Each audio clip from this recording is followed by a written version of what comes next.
Hello and welcome to BYJU'S IAS. Let's take up the analysis of today's The Hindu newspaper.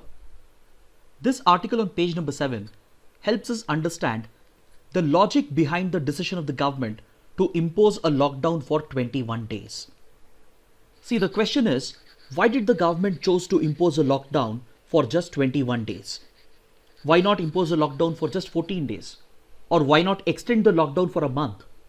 The reason why the government chose this lockdown period is based on scientific data that is available on the incubation period of coronavirus.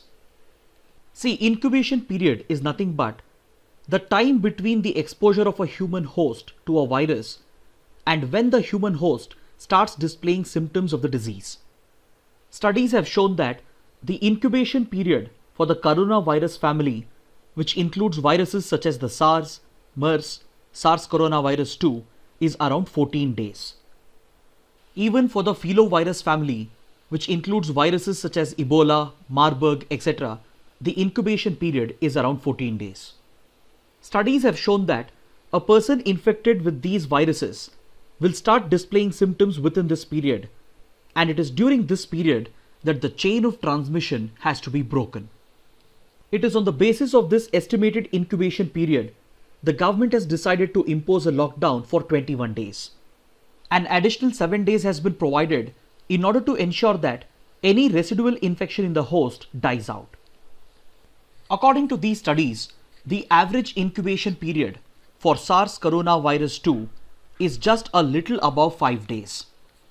Around 97.5% of those who have been infected, they have started showing symptoms within 11.5 days of exposure.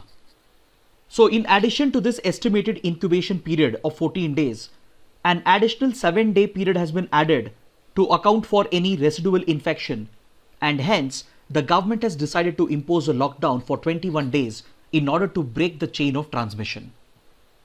This period of lockdown will enable the government to quarantine those who have been infected for the entire incubation period. This lockdown period will also allow the government to enforce social distancing or physical distancing in order to break the chain of transmission. This will also allow the government to run awareness campaigns in order to promote personal hygiene and create a positive public opinion. And this will also allow the government to disinfect all the places where infections might have been reported, and also at places where there is a high risk of infection. Now let's take up an editorial from page number 8, which evaluates the issues involved in the implementation of the lockdown and its impact. See, it is a well-acknowledged fact that such a total lockdown had become absolutely essential in order to break the chain of transmission, and the government has made this decision based on sound scientific advice received from the medical fraternity. But the manner in which the lockdown is being enforced at the ground level has led to severe disruption of day-to-day life, and the editorial indicates that the government might have failed to anticipate the complexity involved in the enforcement of such a total lockdown. The most severe disruption is being felt on the supply of essential items such as food items, groceries and medicines. Even though the Prime Minister and the Ministry of Home Affairs had made it clear that the supply of essential items won't be disrupted, the manner in which the lockdown is being enforced by the local police at the ground level has disrupted the supply of these essential items. As soon as the Prime Minister announced a total lockdown, the Ministry of Home Affairs made it clear that the lockdown was being enforced by invoking the special powers of the central government through the Disaster Management Act of 2005. This allowed the central government to override some of the decisions that had already been taken by the state governments. See, earlier, a number of states had already imposed a lockdown by invoking the Epidemic Diseases Act of 1897, which provides special powers to state governments. But the imposition of a lockdown through the Disaster Management Act gave the centre overriding powers, which could be used to issue appropriate directions to the state governments. Accordingly, the Union Home Ministry came out with a list of essential supplies that would be allowed to function, and the responsibility of ensuring the supply and distribution of these essential supplies fell on the state governments. While this innovative legal arrangement was essential to deal with this extraordinary situation, it appears that the local police and the public were not adequately prepared. A number of reports have emerged from across the country where local police and the local authorities have disrupted the supply of even essential items. There have also been a number of instances where the public has not cooperated with the local authorities, mainly due to their fear of not being able to access the essential items. And this has led to violent clashes between the local police and those who were violating the lockdown restrictions. The editorial says that such violence, confusion and panic could have been avoided had the central government planned the whole exercise by consulting with the state governments in order to anticipate the complexity involved in the enforcement of such a total lockdown. The next concern to emerge during the lockdown is the social discrimination being faced by health workers, including doctors and nurses. Reports have emerged from across the country that doctors and nurses who have been treating COVID-19 patients have been facing discrimination at the hands of their landlords and neighbors. It is highly unfortunate that the very same people who cheered and clapped for healthcare workers during the Janta curfew are discriminating against them. But the central government and the state governments have swiftly responded to these incidents and they have started taking action against these landlords and neighbors. Now let us talk about the economic impact of the lockdown. The lockdown is being literally referred to as an economic shutdown because it has brought the 200 lakh crore national economy of India to a complete standstill. As expected, the biggest impact of the lockdown will be felt by the vulnerable sections of the society who are a part of its informal economy. This includes daily wage earners, self-employed people, the rural poor and the rural landless, and small business owners.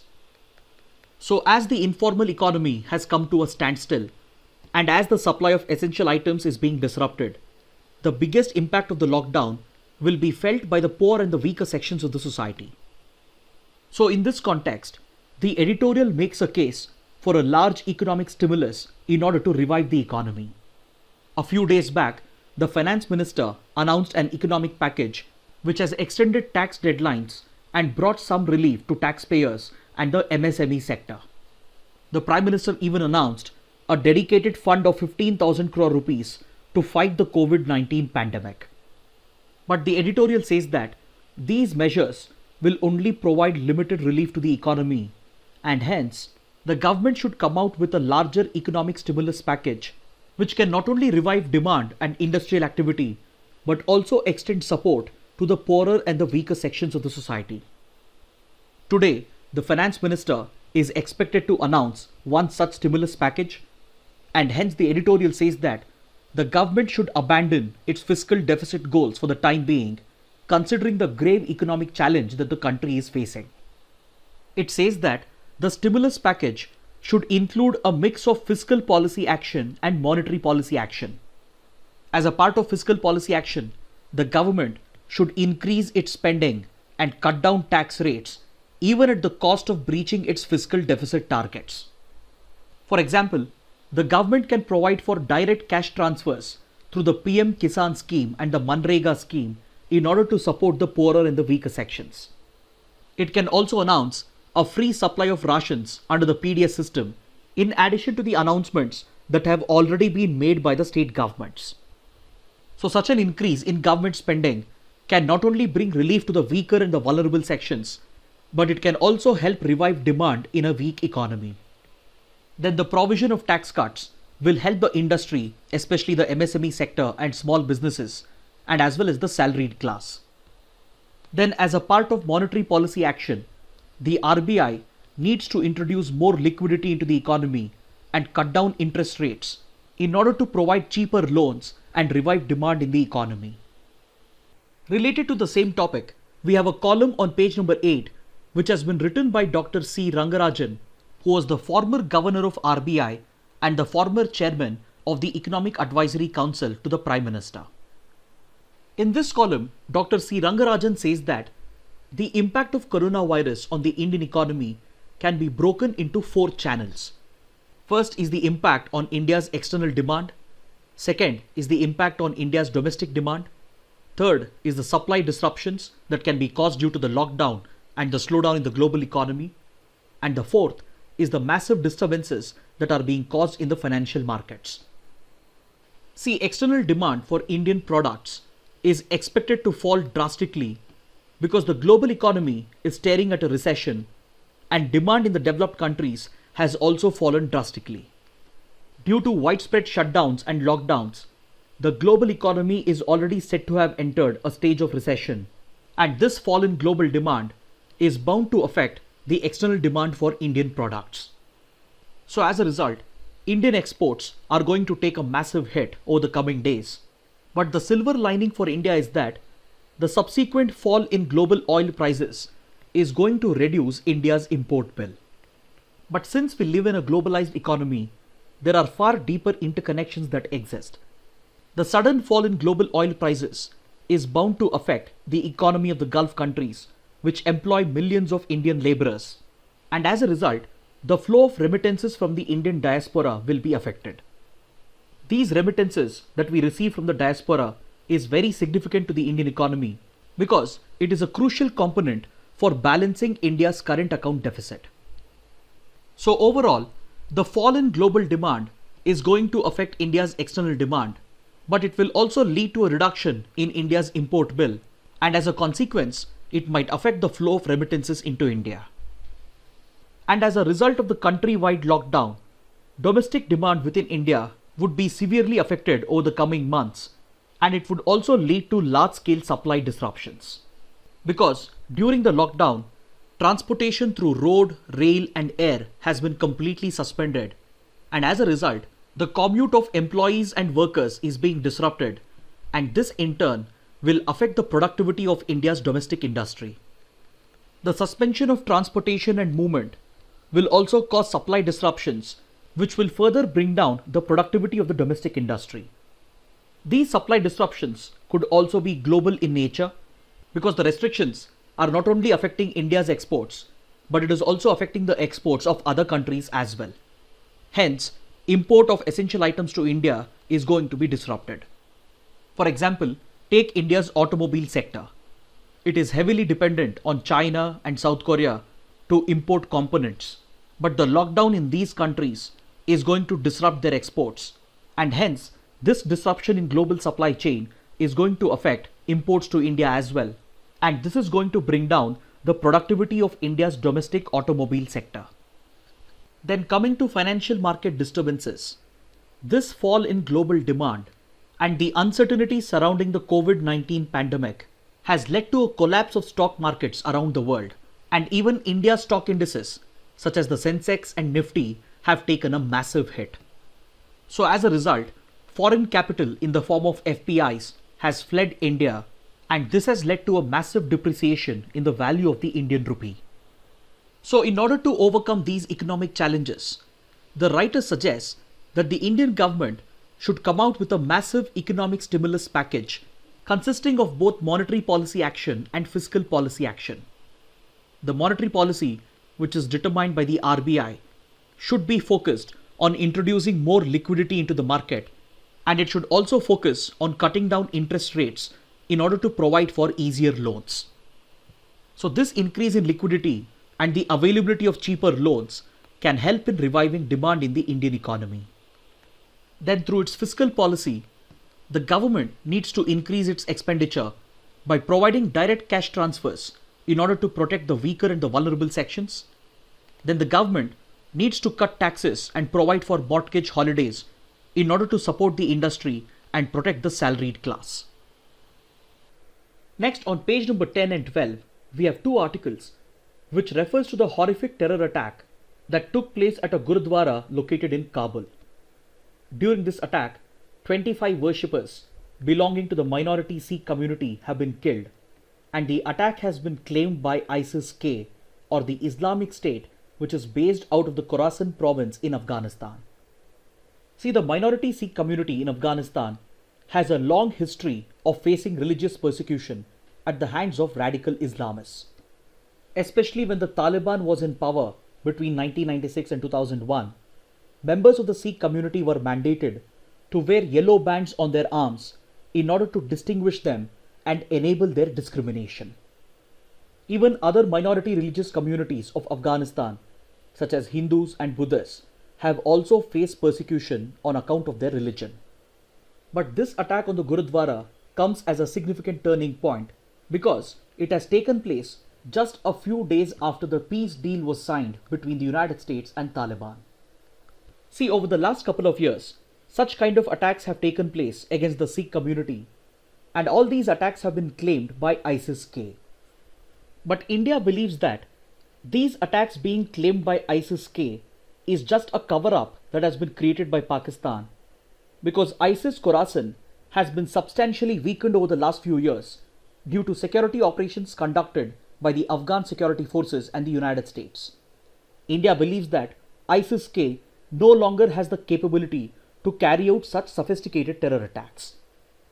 So the suspicion of the Indian intelligence agencies is that Pakistan has extended its covert war with India into Afghanistan as well. India has reason to believe that these attacks might have been carried out by the Haqqani network, which is a faction of the Taliban, with the support of Lashkar-e-Taiba. Both the Haqqani network and the LET are sponsored by Pakistan's ISI, and in the past, Haqqani network has carried out numerous attacks against Indian targets in Afghanistan. The Haqqani network has carried out a number of attacks in the past against Indian engineers who were working on infrastructure projects sponsored by India. It has also carried out numerous attacks against the Indian embassy in Kabul and other Indian consulates that are located across Afghanistan. According to India, the timing of this attack against the Gurdwara is very significant because it comes just a few days after the peace deal was signed between US and Taliban.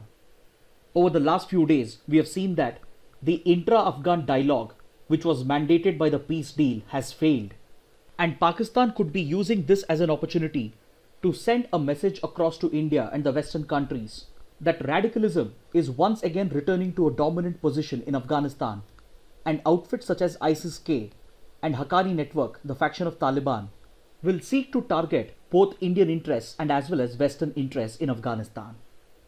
This attack is also significant because this is the first major attack that has taken place in Afghanistan against a religious minority after India passed the Citizenship Amendment Act. As we all know, this legislation provides Indian citizenship to religious minorities from Afghanistan, Pakistan and Bangladesh if they face religious persecution. So on these grounds, India has strongly criticized the terror attack and it has hinted at Pakistan's role in this attack. Now let us take up the practice questions for today. Which of the following steps can be considered to be a part of an economic stimulus? RBI expanding money supply, RBI reducing interest rates, increased government spending, slashing of tax rates by the government. We have already discussed this topic. The first two measures fall under monetary policy. The third and the fourth measure falls under fiscal policy. And all of them can be a part of an economic stimulus package. So the correct answer is option D. We also have a related article on page number 1, according to which the Sensex has started to gain on the hopes of a stimulus. As we discussed, the finance minister is expected to announce a massive economic stimulus package today in order to help India combat the economic impact of COVID-19. So in the backdrop of this expected announcement, the Indian stock markets have started to gain. Even other countries have announced a massive economic package in order to help their economies to deal with the impact of COVID-19. And these economic stimulus packages have been depicted in an infographic on page number 12. See, in the United States, the White House, the Senate and the Congress have already finalized a massive $2 trillion package to revive the American economy. Similar economic packages have been announced by Germany and as well as by the European Union. Now let's take up the next practice question. Which of the following statements are correct? The PM-KISAN scheme is aimed at augmenting the income of all farmers. It supplements the financial needs of small and marginal farmers in procuring various inputs to ensure proper crop health and appropriate yields commensurate with the anticipated farm income.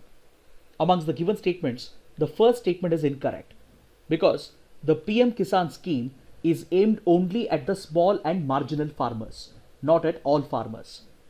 but the objective of the scheme defined under statement 2 is correct. So option B is the right answer. Now let's take up another practice question. Which of the following statements are correct? The G20 was founded in 1999 with the aim to discuss policy pertaining to the promotion of international financial stability. Membership of the G20 consists of 19 individual countries plus the World Bank. The 2008 financial crisis led to the expansion of G20's mandate and relevance. Amongst the given statements, the second statement is incorrect, so option C is the right answer. See, the G20 is made up of 19 individual countries including India, and it also includes the membership of the European Union, not the World Bank. This question has been asked because according to this article on page number 11, Saudi Arabia, which currently holds the G20 chair, would be organizing a virtual summit through video conferencing in which all the leaders of the G20 are expected to participate in order to work out a global strategy to combat the economic impact of COVID-19. Now let's take up a map-based question. Which Central Asian countries share a boundary with the Caspian Sea? Is it Turkmenistan, Kazakhstan or Uzbekistan? The correct answer is option D. Both Turkmenistan and Kazakhstan share a boundary with the Caspian Sea. Please look at this map. This is where the Caspian Sea is located, and the countries which are the littoral states of Caspian Sea includes Kazakhstan, Turkmenistan, Iran, Azerbaijan and Russia. This question has been asked because according to this article on page number 2, hundreds of Indian students have been stranded in Kazakhstan due to the suspension of air travel. So family members of these students had approached the Delhi High Court, and the High Court has directed the central government to appoint a nodal officer in the Indian embassy in order to ensure the well-being of these students and immediately work out an evacuation plan for bringing back these students. Now let's take up a practice question from the 2016 prelims paper. The term core banking solutions is sometimes seen in the news. Which of the following statements best describes this term? It is a networking of a bank's branches which enables customers to operate their accounts from any branch of the bank on its network, regardless of where they open their accounts. It is an effort to increase RBI's control over commercial banks through computerization. It is a detailed procedure by which a bank with huge NPAs is taken over by another bank. Amongst the given statements, the first statement is correct. Option A is the right answer. Finally, let's take up a couple of mains practice questions. The outbreak of COVID-19 in India led to the imposition of a total lockdown for 21 days. Explain the logic behind this lockdown. The second question, illustrate how a stimulus package consisting of monetary and fiscal policy action can help revive the Indian economy in the aftermath of COVID-19. Kindly write an answer to these questions and post them in the comment section below. So this concludes our discussion for the day. Thanks for watching.